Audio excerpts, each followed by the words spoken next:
अस्सलाम वालेकुम। आज मैं आपको बनाना सिखाऊंगी गुलगुलारे। ये बहुत ही मज़ेदार, टेस्टी और खट्टे मीठे से होते हैं। हम अपने इलाके में इसको गुलगुलारे के नाम से जानते हैं। आप इसको किस नाम से जानते हैं, रेसिपी देख के कमेंट में ज़रूर बताइएगा। सबसे पहले रेडी कर लेंगे हम इसकी चटनी। ये इमली और खुबानी की मिक्स चटनी है, स्पाइसी, मीठी नहीं है। इसको बनाने का तरीका मैंने चटनियाँ अपलोड की थी, आप वहाँ देख सकते हैं।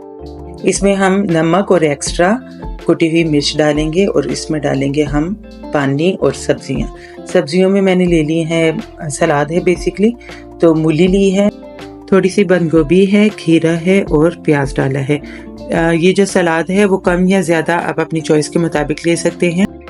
ज़रूरी नहीं आप इसकी कितनी क्वांटिटी रखें। मैंने, चूँकि मैं सलाद ज़्यादा खाते हैं हम लोग चटनी में, तो उस हिसाब से थोड़ा ज़्यादा रखा है।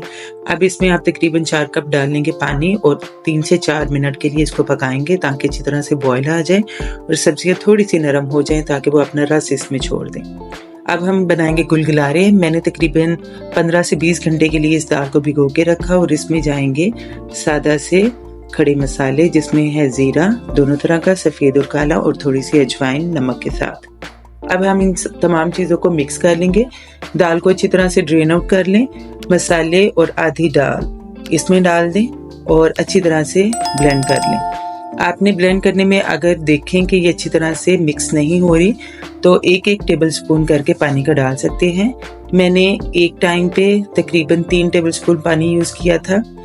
डिपेंड करता है, अगर आपकी दाल थोड़ी सी भीगने में टाइम कम लगा है उसको, तो पानी फिर ज़्यादा लगेगा। तो इस तरीके से एक अच्छा सा पेस्ट बन जाएगा आपका।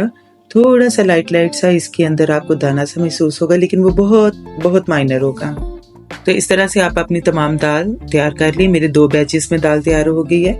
आपकी दाल कम है या ज़्यादा है, उस हिसाब से ये आप इसको पीस लेंगे। आप चाहें तो सिलबट्टे पे या किसी भी तरीके से पीस सकते हैं। अब इसकी टेस्टिंग है। कुछ लोग आपको बताते हैं जी दाल को बीट करने के बाद ये फ्लफी होके पानी में आएगी। ऐसा नहीं होता। जब आपने दाल को ग्राइंड किया है तो वो ऑलरेडी फ्लफी हो जाती है, लेकिन ये भी स्टिकी है। आपने इसको इतना बीट करना है कि ये अपना आप छोड़ दे और इसमें एयर पैदा हो और ये मज़ीद जो है वो सॉफ्ट हो जाए।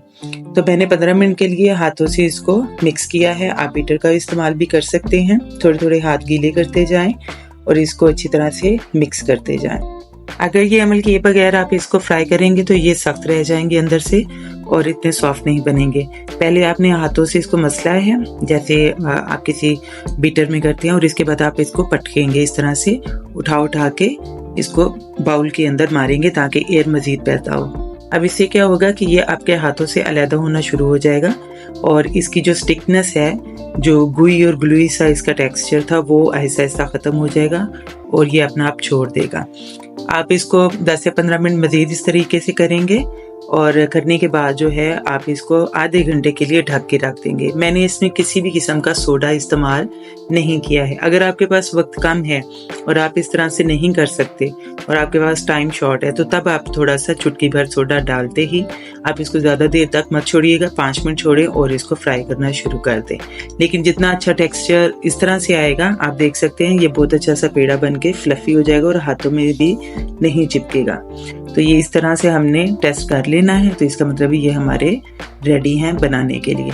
अब हम इसको आधे घंटे के लिए छोड़ के फिर फ्राई करेंगे। आप दाल में देख सकते हैं छोटे छोटे से बबल आ गए हैं और ये हाथों में भी नहीं चिपक रहे और ये जो फूला फूला सा टेक्सचर आपको इसके अंदर फील होगा। चम्मच से आप नहीं डालेंगे क्योंकि चम्मच से गिरने में टाइम लगेगा और इसके जो शेप है वो ड्रॉप शेप बन जाएगी, गोल गोल नहीं बनेंगे। तो बेहतर है आप हाथों से डालें। हाथों से बहुत आसानी से और बहुत जल्दी डालते चले जाएंगे आप और फ्राई होते जाएंगे।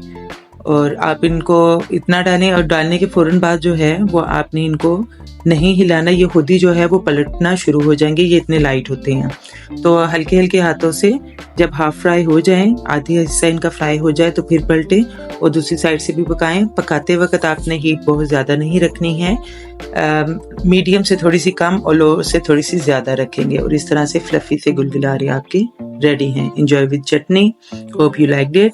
ट्राई करें और कमेंट में ज़रूर बताएं आपको ये डिश कैसी लगी। Take care.